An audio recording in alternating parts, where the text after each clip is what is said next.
What is... Dax, are you? Tracking all our cars on Carvana Value Tracker on all our devices? Yes, Kristen, yes I am. Well, I've been looking for my phone for... In Dax's domain, we see all. So we always know what our cars are worth. All of them? All of them.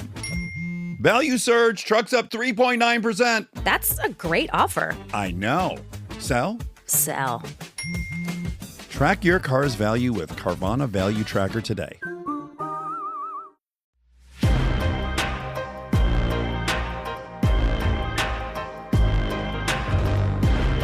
Welcome, everyone, to another episode of Streamed and Screened, an entertainment podcast about movies and TV from Lee Enterprises.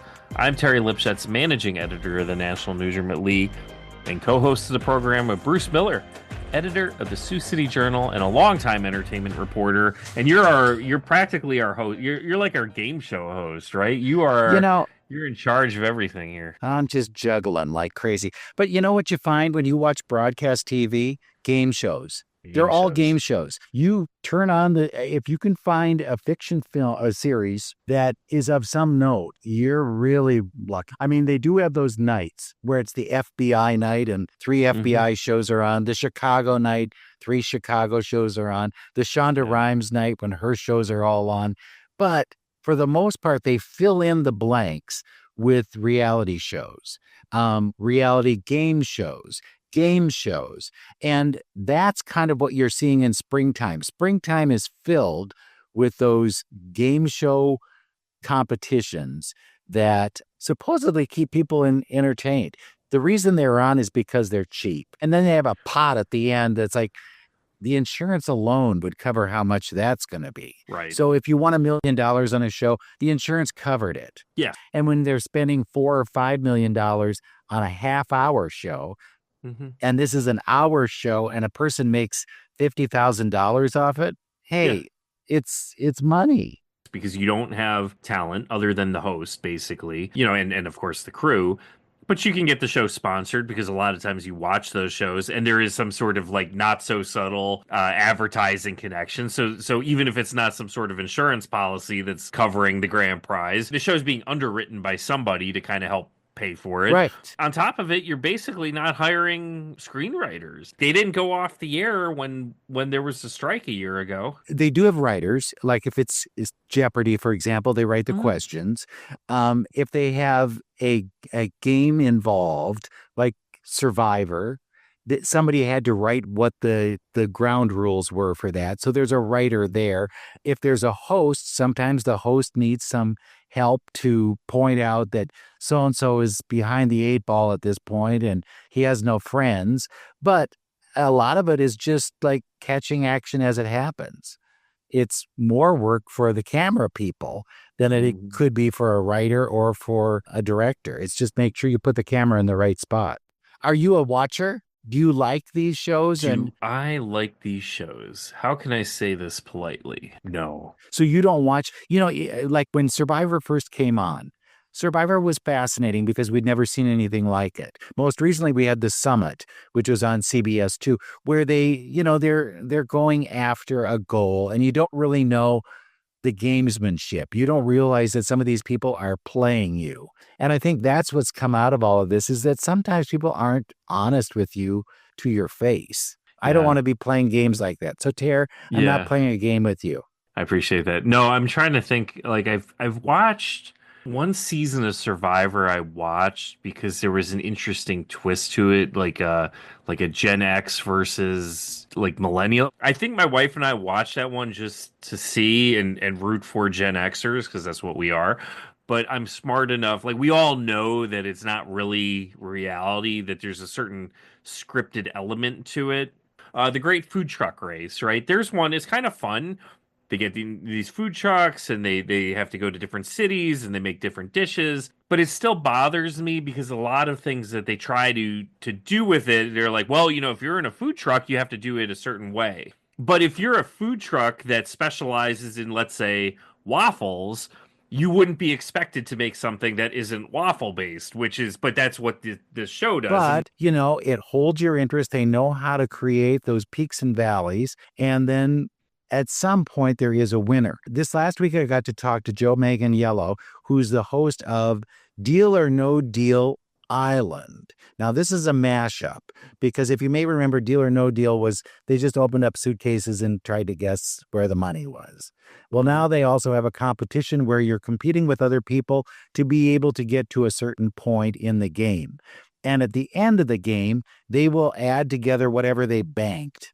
And so one person is going to end up with a lot of money if it goes to plan. Maybe they'll lose it all or what this might be. But I got a chance to ask him some of the questions I had about how they play this game and who the banker is. In the show, they've got this mysterious banker who offers deals. And this year, they've indicated that it's a female banker.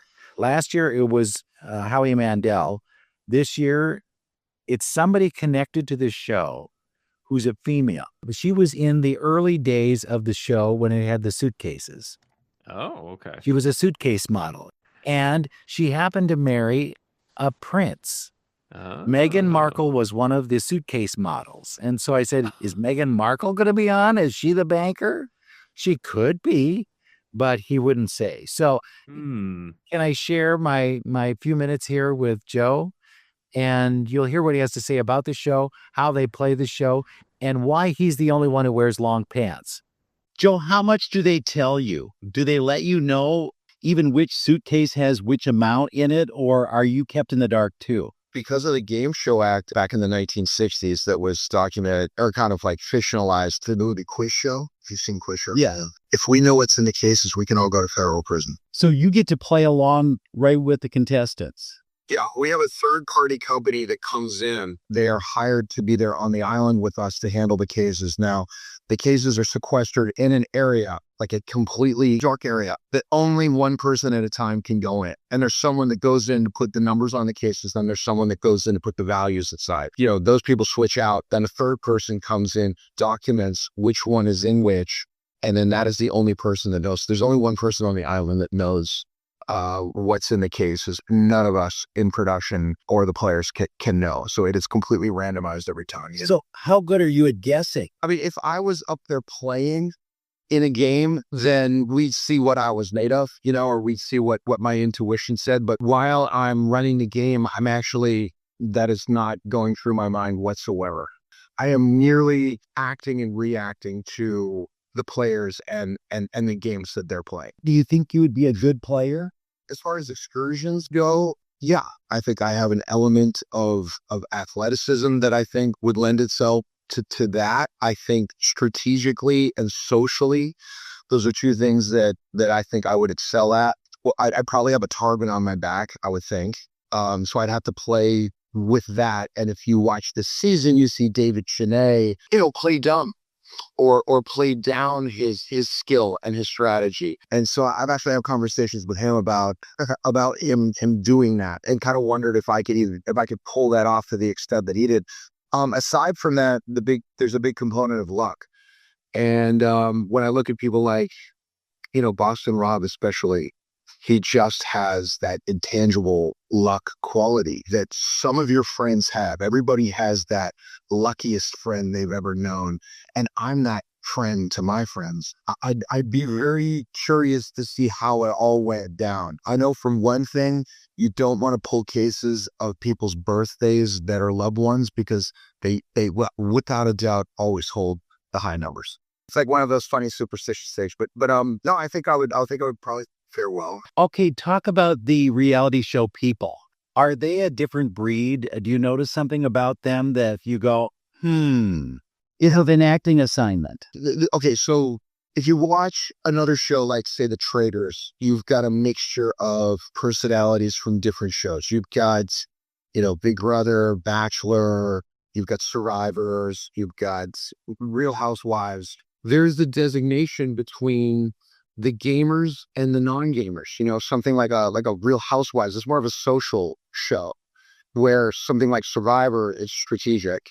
And if you're the winner or a champion of one of those strategic games like Survivor, that's a true test of the type of gamer that you are. And now our show attracts like gamers, like the reality show contestants that we have, the recognizable ones, they're gamers. And when you've won a Survivor or a Big Brother, that comes along with it. Like, that's a test of these intangible, like almost superpowers. Like Parvati has a superpower. Parvati is so charming. Her social game is great. She is forwardly manipulative, whether that's welcomed or not. Some of the men welcome that, some do not. Some of the women do not, but some of the women want to team up with her. Boston Rob, for example, great strategic mind and very charismatic. They have a lot of charisma, and like I said before, he's got luck on his side. He just has that luck, and when his back is to the wall, like he just comes out a winner. And so it's been great being able to watch them play the game, because they are the best of the best for a reason. Like there's a real reason I get to watch it from on the field of play. Okay, what's it like for you then? Is it like an acting assignment because you're acting like, I don't know what's going on, I'm not going to say anything, I'm going to be very straightforward about all this, or what is it? It's the opposite of acting. I mean, acting for me is Streetcar Named Desire. You're doing a 3.5-hour play 8 times a week, with the ups and downs, as written exactly by Tennessee Williams. So this is completely live, completely in the moment. It's more like documentary filmmaking.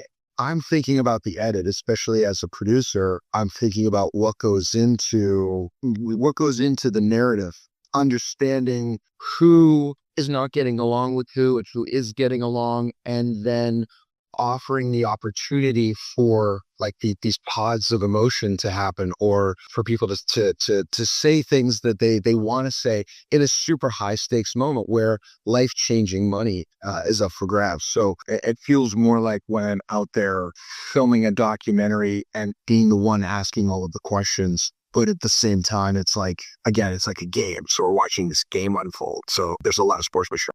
For a limited time at Verizon, you can get our best price ever for a single line. Just $45 per month when you bring your phone, which is less than you spend on Too Tired to Cook takeout every week. Get one line on Unlimited Welcome for $45 per month with autopay plus taxes and fees. Visit your local Verizon store by April 2nd to save. $20 monthly promo credits applied over 36 months with a new line on Unlimited Welcome. In times of congestion, unlimited 5G and 4G LTE may be temporarily slower than other traffic. Domestic data roaming at 2G speeds. Additional terms apply. If you work in quality control at a candy factory, you know strict safety regulations come with the job. It's why you partner with Grainger. Grainger helps you find the high-quality and compliant products your business needs to inspect, detect, and help correct issues. And the sweetest part is, everyone gets a product that's as safe to eat as it is delicious. Call 1-800-GRAINGER, click Grainger.com, or just stop by. Grainger, for the ones who get it done. What have you learned about yourself from doing this? I held off from hosting for a long time because, traditionally, there were lots of walls around an acting career. In the year 2000, you had to declare, are you doing TV or are you doing film? George Clooney was like the only one who was doing both. And there were a lot of people who tried to follow him through that door and fell on their face. It just wasn't that way. But then with the advent of subscription cable, like namely HBO and The Sopranos in 99, 2000, that started shifting a little bit. And then by the mid 2000s, some of the best projects you could possibly act in were on pay cable, and then I was a part of that revolution, and that golden era was True Blood. So, and then around that time there was a writer's strike. All the actors were allowed to do American commercials. You saw a lot of movie stars doing TV. So things started shifting and changing, and I just got to a place in my career where when this show came along and was described to me, I mean, as a huge Survivor fan, as a huge fan of gaming in general, someone who won a poker tournament. I was being entered in the chess tournaments when I was 6. I was playing cards with the adults from the time I was little. I have a strategic gamer mind. And so this was perfect and also as the documentary filmmaker, it was just a combination of all of these things. And coming from live theater, it is live theater when I'm up there. I mean, the cameras are rolling and we're not taking it again. Once they're rolling, we're going. And so setting everyone up and setting the people on the show up, it feels like, Like I think about Phil Jackson, the coach of the Bulls during the 90s. He was an NBA player, but then went on to have great success. Even in some ways, even greater success as a coach. And I feel like on the show, my job is to set up the guests and the contestants to have their moments. And I do enjoy that a lot. So that's probably something that I've learned, that I really love the role of host. So when you started the season, did you say, okay, I'm going to guess that X person is going to win? And then did that person turn out to be the winner, or do you not play that guessing game?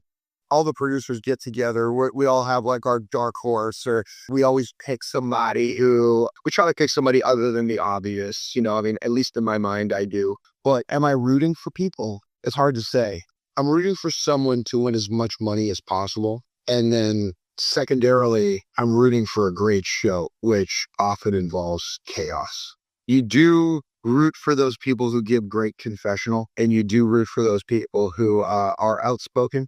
Last year, our winner was accused of riding the middle, right? So we tried to take the middle out of this season. Like you see, there hasn't been a banker's offer yet to allow someone to lead the game. We even made, a personal offer. And a lot of that was, we didn't want somebody to be able to leave the game. We want them stuck in the heat. We want them forced to fight in the game and make uncomfortable decisions. And so I'm a big fan of people who aren't afraid to make those uncomfortable decisions. So is it a huge amount? Can you say that? So what the winner gets? Yeah. In terms of television, now I'm talking about TV, sharing what shows that air on TV, and you can look at like all-time cumulative Jeopardy number from Ken Jennings. This year's winner is more than that. Oh, wow. So this is the all-time, as far as television goes, it's the all-time television record. Okay, the banker then. Are you familiar with who the banker is, or is that a secret from you too? Of course, I chose the banker. And would there be a tie to the show somehow? I will say that the only clue that I'll give is that the banker is someone connected to the Deal or No Deal extended universe. Meghan Markle. There's my guess. Could be, right? Okay, then tell me, why are you the only one wearing long pants? Wait, hold on. People aren't wearing long pants on the show. They're wearing short pants. I watch that all the time. I think the only one who gets to wear long pants is Joe. Oh, well, it's probably because I'm the only one that's not running around in the swamp. Okay. You get to look good. Is that the truth? I don't have to jump in the water. Yeah. Well, if you look at the temple at night, some of the guys are wearing long pants, but yeah, I understand. Is it a fun place to be, or is it just torture? No, it's great. I mean, listen, I love my job. I love my work. It's 6 days a week. I'm working 6 days a week, and then I'm at 7th day. I spend the first half of the day catching up. I'm meeting with my story teams. I'm catching up with them. Taking care of things that need to get be taken care of for the next week. So it's a lot of work, but I mean, I love it. For somebody that loves competition style strategic gaming, for me to be able to go and just immerse myself in this bubble, it's just a blast. So how long are you actually involved with the show, and can you do other acting assignments, or is that difficult now? No, I do everything. I have a film coming out on May 9th that got picked up by Netflix. It's this hilarious comedy with Vince Vaughn, Susan Sarandon, Lorraine Bracco, Talia Shire, Brenda Vaccaro, Tria Di Matteo, Linda Cardellini. Straight movie about being Italian. I'm a quarter Sicilian and an Italian citizen, so I got to do this really fun movie about being Italian with all those folks. I went off to shoot my first season of One Piece for Netflix, which will air next year, I think. I'm really busy. So you can get to do other things. It's not like all consuming. When the show is running, I mean, it's definitely, there's a lot to do. Yeah, for sure. Well, I'm glad you're doing it. I enjoy watching it. It's lots of fun. I would like to be there, but I wouldn't want to compete because I think they'd stab you in the back right away. So if you needed somebody else to run around or whatever. But you did open cases is what you're saying. I could do that. I think I could do that, and I could slowly open them so it scares everybody that it might be a really bad number. Scary is great. Scarier the better. Call me. I'll be there. Okay. Thanks so much, Joe. Sure. You got it. Thanks, Bruce, for that interview. You did leave one topic untold. Were there certain questions that were off the table we didn't want to bring up, like certain... Ooh, he's a little intense. I don't think I want to ask these questions. What do you think overall here? Is there going to be a lot of money thrown around or what? Yeah, I think it's going to be in the million range. Yeah.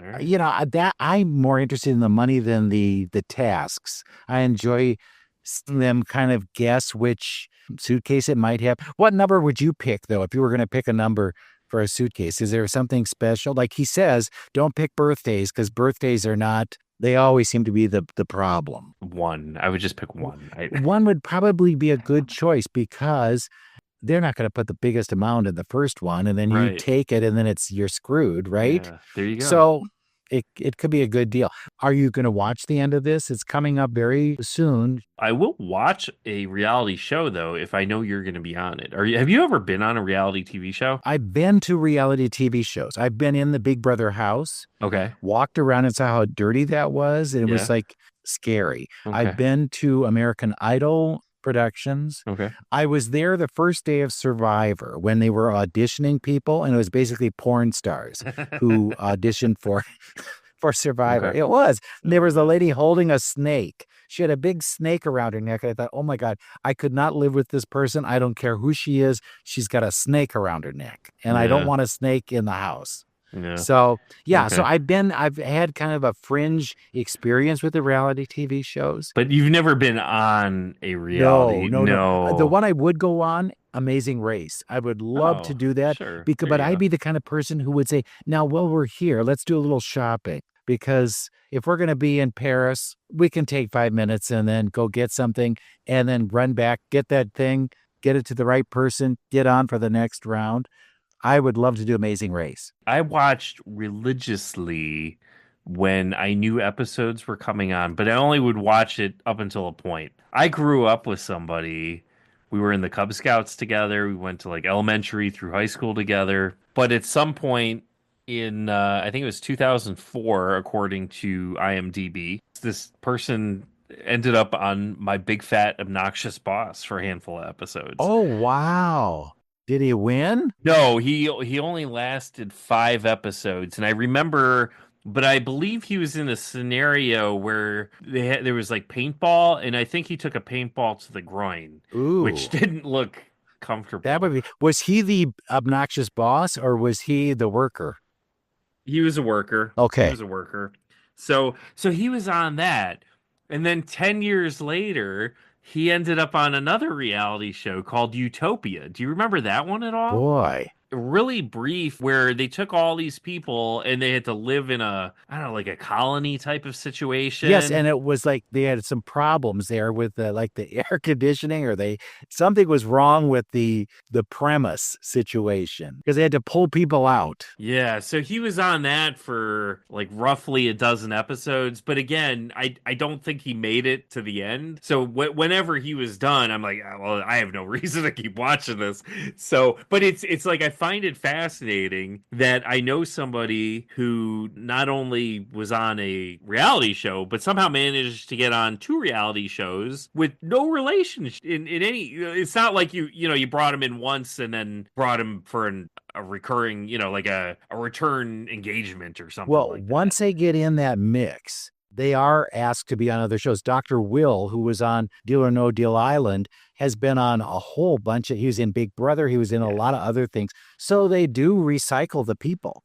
And if you hated them, even better, they last longer. He's one of those guys where if you just told me at random, like, hey, Rob got added to a reality show, I can see that. Because of his, he's a good guy, but he had just an interesting personality about him where it's like he would be a perfect watchable. Right. Yeah. Okay. It's really interesting. So you get to pick a show that you would be on. I said I'd want to be on Amazing Race. What would you like to be on? I would do the food truck race. And you'd be competitive. Yes. I think I could be competitive if I was able to prepare a certain food that fit my abilities. And I'm not a chef. But that would even be one where I have a brother who is a chef. So maybe like I would form a food truck with my brother, and I'd let him set the menu and I'd take care of the social media marketing. I would want to be the one who organized an alliance.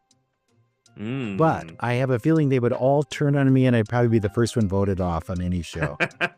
One of the more interesting reality contestants is somebody who's currently the transportation secretary of the United States, Sean Duffy. Right? Because he got his start on The Real World back in the 90s. I think he also did Road Rules too, didn't he? Yeah, I think so. And I think that's where he met his wife on one of those. Like I think he and his wife were both contestants on Real World. was House the real guest. world. So he was on it. He became a congressman, and yeah, he's now the transportation secretary. So see, those can lead to bigger jobs. Don't look down on reality TV. You could end up in top levels of government. We Who could be knows? earning millions. Instead, we're talking about those earning millions. I mean, our current president of the United States had a reality TV show for years. So you are on your way to the White House if you're on reality TV. I think that's a great way of looking at it. We've had enough show for today, and we appreciate you all listening. We'll be back again next week with another episode of Streamed and Screened. For a limited time at Verizon, you can get our best price ever for a single line. Just $45 per month when you bring your phone, which is less than you spend on Too Tired to Cook takeout every week. Get one line on Unlimited Welcome for $45 per month with AutoPay plus taxes and fees. Visit your local Verizon store by April 2nd to save. $20 monthly promo credits applied over 36 months with a new line on Unlimited Welcome. In times of congestion, unlimited 5G and 4G LTE may be temporarily slower than other traffic. Domestic data roaming at 2G speeds. Additional terms apply. It's Ram Truck Month. Hurry into your local Ram dealer for great deals on the trucks built to help you drive your own story. Like Ram 1500, Motor Trend's 2025 Truck of the Year. And now, current FCA lessees can finance and get $10,500 total cash allowance on the purchase of 2025 Ram 1500 Bighorn Crew Cab 4x4, equipped with a gas-powered V6 engine. No turn-in required. Current vehicle must be registered to consumer at least 30 days prior to purchase to qualify. Financing for well-qualified buyers through Stellantis Financial. Not all customers will qualify. Residency restrictions apply. Take retail delivery by 3/31/25.